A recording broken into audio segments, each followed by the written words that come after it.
en línea directa con el ingeniero Roberto Azpiazu Estrada, el presidente de la Cámara de Energía de nuestro país. Empresario, dirigente gremial, periodista, historiador. Roberto, qué gusto enorme. Yo creo que para poder arrancar este diálogo es importante pues poner una premisa: el modelo de desarrollo petrolero de nuestro país.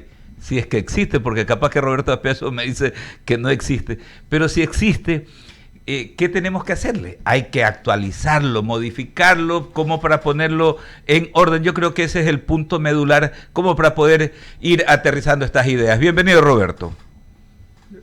Gracias, Alberto. Mira, en verdad, hoy por hoy lo que hay es un modelo de desarrollo petrolero que está colapsado, que es excesivamente burocrático y estatista sin duda, y finalmente hay que empezar a trabajar en la dirección de introducir correcciones verdaderamente de fondo.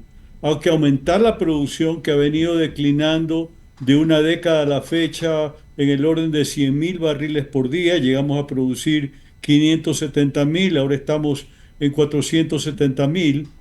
Y también aumentar las reservas, que es concomitante, pero destacar que no ha habido en la última generación, hablando de los últimos 25 años, básicamente trabajo en lo que tiene que ver con actividades de exploración y producción. Básicamente son todos pozos viejos, con excepción del yacimiento de ITT, el bloque 16, que ese sí es nuevo, que comenzó a producir en 2017, pero que ahora está abocado a las circunstancias de cierre debido a la malhadada consulta popular.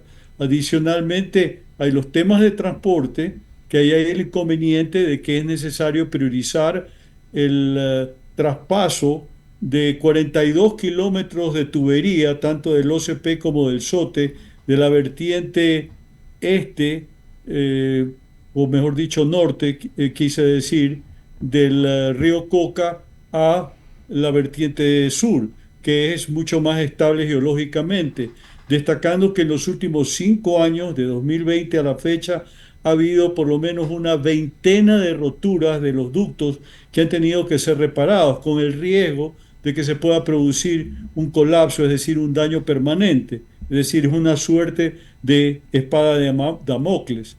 De otra parte, también está lo relacionado a las refinerías, que son todas obsoletas, empezando por Esmeralda, pero la situación no es distinta en La Libertad y en Shushufindi. En total son 180.000 barriles nominales de capacidad de refinación, pero están produciendo prácticamente la mitad en lo que tiene que ver con residuos, que tiene que ser mezclado con diésel para producir fuel oil que pueda quedar sujeto a exportación o también a consumo interno.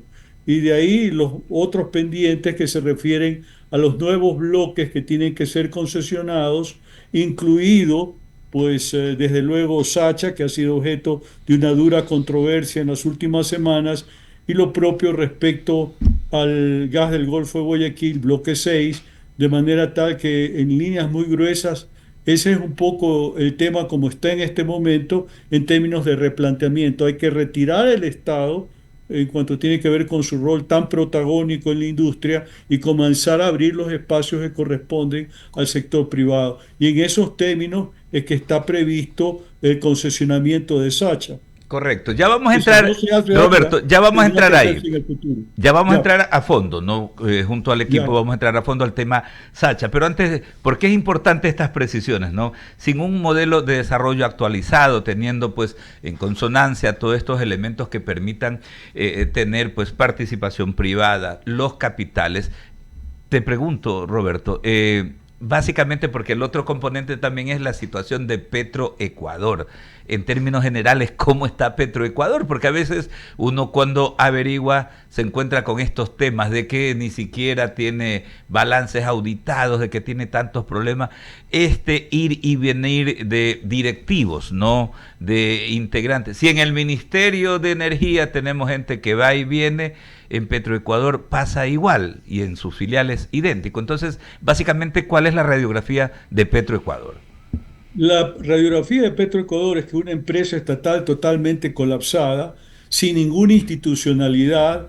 Basta señalar el hecho de que, a cuenta de que la última gerente general subrogante fue removida, pues en una suerte de desquite decidió descabezar a todos los gerentes y a todos los subgerentes de Petroecuador, de manera tal que eso nos da la pauta de cuál es el estado de cosas. Hoy por hoy, Petroecuador, a pesar de tener a su cargo muchos bloques petroleros, incluido la famosa joya de la corona, Ujú. Sacha, no está invirtiendo en perforación. Se supone que para este año tiene que desarrollar 114 pozos con una inversión prevista de 2.000 millones de dólares, pero la última perforación de Sacha, que es el campo más productivo según sabemos, se terminó en enero del presente año y por el momento no hay nuevas perforaciones programadas. Hay el problema relacionado a que Petroecuador no está pagando con puntualidad a los prestadores de servicios, a los que justamente se ocupan de dar este tipo de facilidades en el campo, y eso también frena la posibilidad de que pueda continuar con normalidad la operación que les corresponde, siendo el principal productor petrolero del país, con 380.000 barriles por día eh, promedio, para tener un referente. Así que hay serios problemas, como por ejemplo, y tomando nuevamente el campo Sacho de referente, ¿cómo se puede imaginar uno que puedan haber en este campo 80 mecheros que consumen 20 millones de pies cúbicos de gas asociado al día? Algo parecido a lo que produce el campo Amistad, para tener una idea. Energía que, aprovechándola toda, podría generar tanto como 87 megavatios, que cubriría la demanda del campo, que es de aproximadamente 50 megavatios, más capacidad adicional en lo que tiene que ver para vender al Sistema Nacional Interconectado. Ujú. Pero se sigue quemando el gas asociado y no hay capacidad de respuesta, que es más o menos lo mismo que ha pasado con los oleoductos, lo que mencionábamos. Desde que comenzó el problema de erosión regresiva hace 5 años, el, el, el cambio de tubería ha debido hacerse, pero no se lo ha hecho todavía y estamos a la espera de que el OCP sea concesionado mediante una licitación para que se ocupe de financiar y en base a un sistema de concesionamiento, de delegación del OCP en particular, a hacer lo propio con los otros ductos, es decir, con el SOTE, es Con el decir, el sote. trasandino, y con el poliducto Chuchufindi y Pascuales. Entonces, eso te da una pauta de cuál es el estado de cosas. Es una empresa sin capacidad de reacción, que todo está envejecido, que en definitiva, mira tú el caso de la refinería de Esmeralda. Entran a hacer en septiembre pasado un mantenimiento programado de 45 días, y como la refinería está en tan mal estado en sus distintas unidades y equipos, resulta que ese mantenimiento ha tenido que prolongarse por 5 o 6 meses a la fecha, y recién ha empezado a funcionar con relativa normalidad refinería de Esmeralda hace cuestión de 48 horas al momento. Claro, es Entonces eso te da la pauta de terrible. que todo es una disfuncionalidad. Terrible lo de Petroecuador. Recordarle a nuestra audiencia que maneja 23 bloques petroleros, entre ellos pues estos que la gente los denomina, ¿no?, las joyas de la corona, los campos Maduros, Sacha, Aucas, Chuchufindi, Libertador y Cuyabeno. Tal vez Roberto Aspiazu Estrada es uno de los dirigentes gremiales y empresarios y comunicador también que más conoce Sacha, porque justamente Mauricio en la época de Texaco Gul ya lo visitó, ya ha estado ahí, y hace pocos días también estuvo nuevamente. Es alguien que conoce este tema. Sin lugar a dudas, sin lugar a dudas. Un gusto saludarlo, ingeniero Aspiazu. Mauricio, ¿cómo estás? Colijo de lo señalado por usted, que Petroecuador no está en capacidad de poder hacer inversiones que puedan mejorar la productividad del campo Sacha. Ergo, era necesario entonces una negociación que permita precisamente el crecimiento de este campo. Ayúdeme por favor a entender si la característica de la negociación que está en ciernes y que ha sido, como usted señaló, cuestionada, sí conviene al Ecuador. ¿Y por qué? Porque hay algunos argumentos que hablan solamente del tema del precio del petróleo como tal, del barril de petróleo y el margen de utilidad de la venta del barril de petróleo. Pero hay otros elementos que juegan en una negociación petrolera y que son esos otros elementos, lo que según las autoridades del ramo se terminan señalando de que el Ecuador sí le conviene este tipo de negociación porque va a ingresar más dinero. Por favor, ayúdenos a entender didácticamente el tema. Lo principal, la concesión de Sacha tiene que ir, si no es en este proceso que está iniciado y a punto de caerse, tendrá que ser el actual gobierno, si acaso es reelegido el 13 de abril, o el gobierno de Luisa González la que se ocupe de hacerlo, porque definitivamente la situación no aguanta, no hay capacidad de inversión. Yo diría que en este momento, si bien la producción ha trepado en los últimos dos años, no está en momento de continuar esa pendiente de crecimiento porque se necesitan inversiones. En la negociación se ha hablado de 170, 190 millones de dólares al año en Sacha, pero probablemente esa cifra se quede corta y se requiera tanto como 250, es decir, algo más, para efectos de lograr una mejor recuperación, que en este momento el promedio está en 19%, en punto 19%, la recuperación, ¿no? Cuando debería estar en punto 40%. Es decir, estamos recuperando las reservas, se está recuperando muy poco, es decir, estamos recuperando la quinta parte de las reservas cuando deberíamos estar recuperando el 40%, o sea, para tener un referente de lo que estamos hablando. Entonces, como digo, este paso hay que darlo de una manera u otra.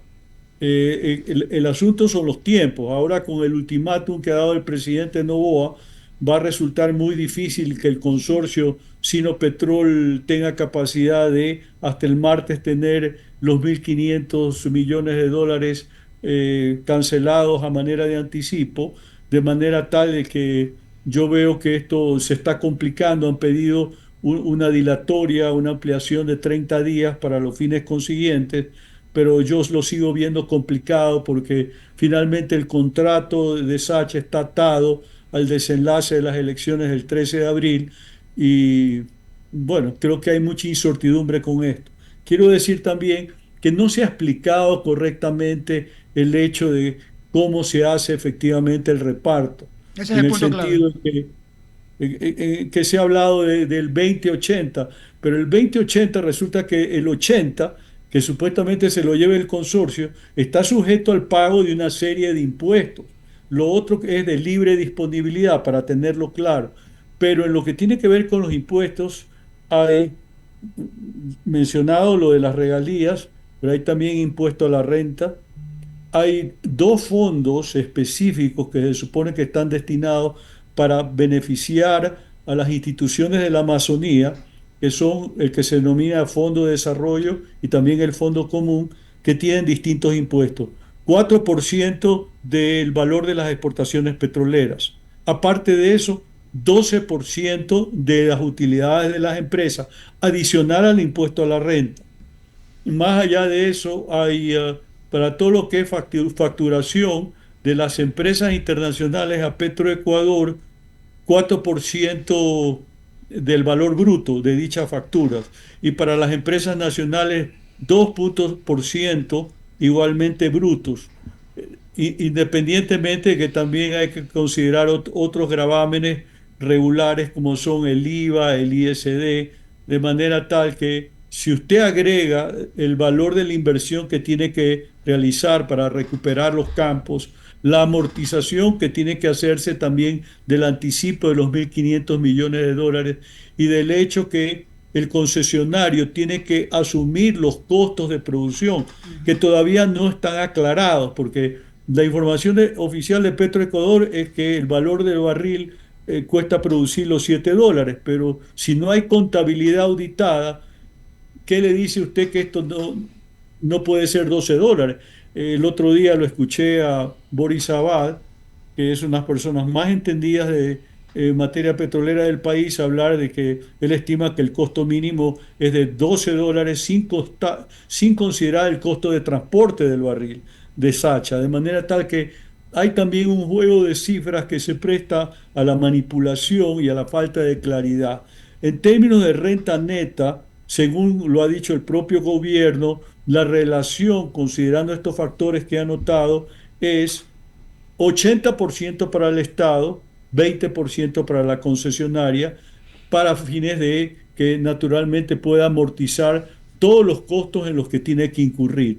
Pero en este momento, realmente, Sacha es un campo que necesita una intervención, tal como está, continúa declinando. Yo mismo comentaba, estuve en algún momento haciendo coberturas cuando era periodista, de reportero de televisión, y bueno, si uno contrasta el campo que uno vio entonces en relación a cómo está ahora, en verdad está Prácticamente muy igual. venido a menos. Roberto, brevemente mi segunda inquietud, porque uno de los cuestionamientos era, hay voces que señalan de que es mal timing el haber entrado en la negociación, a foja cero casi de un proceso electoral. Sin embargo, también mucho hemos hablado de lo importante que es tomar decisiones cuando hay que tomarlas, que las decisiones técnicas tienen que sobreponerse a las decisiones políticas.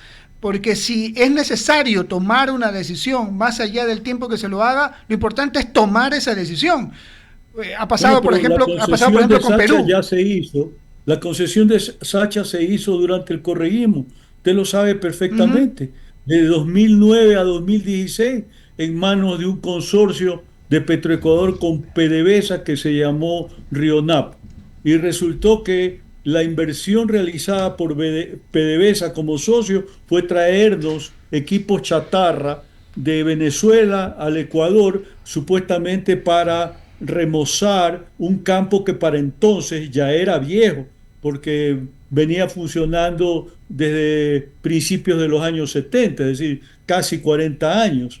Pero en definitiva esto terminó siendo un engaño, porque PDVSA tomó el 30% de la participación de la producción petrolera de Sacha, hasta que desde luego el gobierno reaccionó tardíamente y se dio cuenta de que esto era una suerte de engaño, dio marcha atrás, se cayó el concesionamiento de Sacha, más allá de que se lo quiso adelantar primero en el gobierno de Lenín Moreno, en donde se llegó inclusive a llevar a cabo un proceso público competitivo con firmas internacionales que lamentablemente no concluyó, y posteriormente también fue retomado dentro del plan de inversiones del gobierno del expresidente Guillermo Lasso, y posteriormente también en la agenda del presidente Noboa. Entonces, sencillamente estamos cumpliendo con un proceso que ha estado encuadrado dentro de la política pública petrolera ecuatoriana,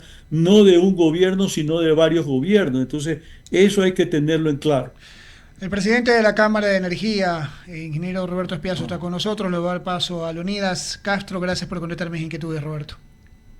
Ingeniero, ¿cómo está? Ya en la parte final, solamente si esta propuesta que se ha planteado del presidente Daniel Noboa de que sea una empresa privada la que se encargue de la exploración del campo Sacha, siempre se ha criticado la ineficiencia, se ha dicho en el país a través de los años de Petroecuador.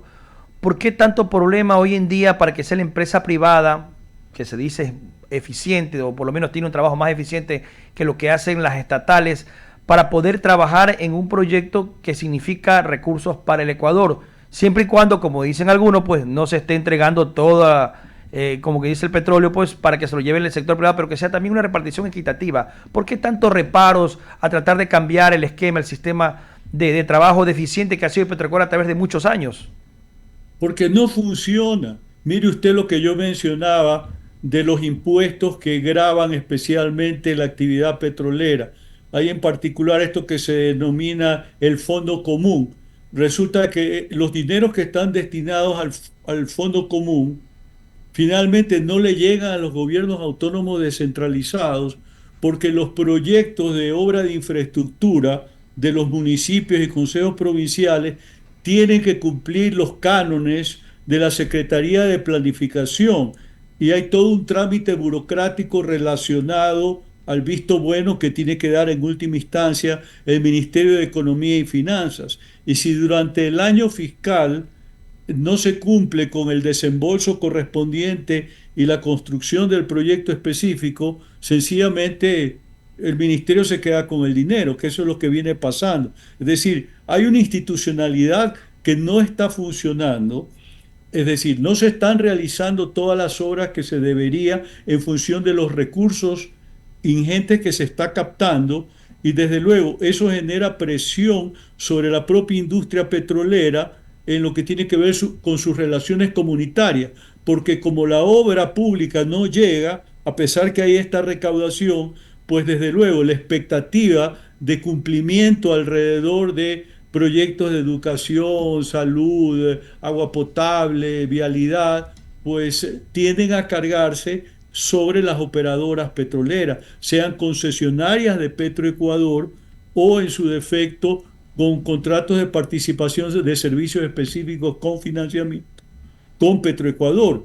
Entonces es parte de la problemática que sin duda tiene algún grado de complejidad y que muchas veces la ciudadanía no tiene claro qué es lo que pasa en una actividad que es algo remota en términos que no forma parte del día a día de la vida de la mayoría de ecuatorianos. Pero le voy a decir algo para concluir.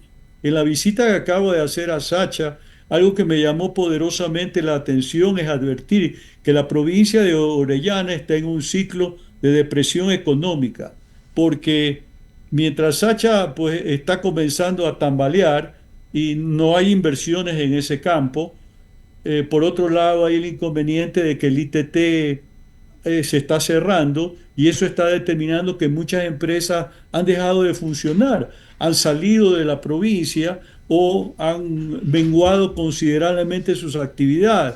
Entonces es importante tener presente esto de cara a entender qué es lo que está pasando allá.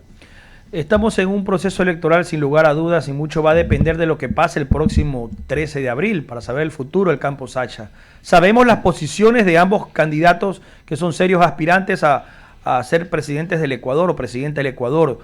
¿Cree usted que haya esa posibilidad de encontrar y ver en empresa privada esa plata que se necesita invertir, como usted señalaba en Orellana, justamente donde están en una depresión económica y se necesitan esos recursos que el Estado actualmente no los tiene? ¿Cree usted que sea posible eso indistintamente de quién gane la presidencia? Yo pienso que sí, hay que concesionar Sacha de alguna manera. Probablemente este proceso ya está caído. Tendremos que esperar hasta el 13 de abril para ver qué es lo que pasa en la segunda vuelta, quién gana finalmente la presidencia y en función de eso ir reformulando el proceso. Pero yo quiero recordar que esta posibilidad de contratar directamente con consorcios donde la mayoría pertenece a una empresa estatal, ese es un modelo consagrado en la Constitución de Montecristi, en la Ley Orgánica de Hidrocarburos y el reglamento correspondiente aprobados durante el periodo del correísmo. Si usted me pregunta a mí, desde luego ese es uno de tantos temas que tenemos que ir repensándolos en términos de reformular por paradigmas sin duda y ver qué es lo que le conviene más al país. Pero en conclusión, el modelo de desarrollo petrolero del país no funciona y tendrá que ser cambiado independientemente de quién gane las elecciones. Muy bien, muchísimas gracias, ingeniero Roberto Aspiazu, por haber estado con nosotros. Gracias. Buenas tardes. Ahí estaba justamente Roberto Aspiazu Estrada, ¿no? Atendiéndonos desde la capital de la República. Son las 6 de la tarde con 29 minutos. 6 con 29 minutos. Abrimos el espacio de las menciones publicitarias para contarle y sugerirle a nuestra audiencia que no se queden sin la oportunidad de tener el hogar de sus sueños en la urbanización más exclusiva de Guayaquil. Narcisa Club ya a la venta la tercera etapa con casas desde $129,000. Ubicados en el kilómetro 10 de la autopista Narcisa de Jesús, visita nuestras villas modelo de lunes a domingo de 9 de la mañana a 5 de la tarde para que te brinden atención exclusiva y personalizada. Y atención, que no hay nada peor que entrar a un baño u oficina que huela mal. ProHigiene tiene las mejores soluciones para lograr baños libres de malos olores, ambientes perfumados, aire purificado pisos y espacios libres de polvo. ProHigiene, expertos al servicio de tu bienestar. Solicita una demostración gratuita escribiendo al 0959253211 o visitando nuestro sitio web www.prohigiene.com. Cerramos ahí el espacio de las menciones publicitarias. Tal vez algún detallito, Leonidas, en tránsito y movilidad. Está ajetreado el tema, ¿no? Sí, está ajetreado. Lo que sí, Alberto y Mauricio y toda nuestra audiencia,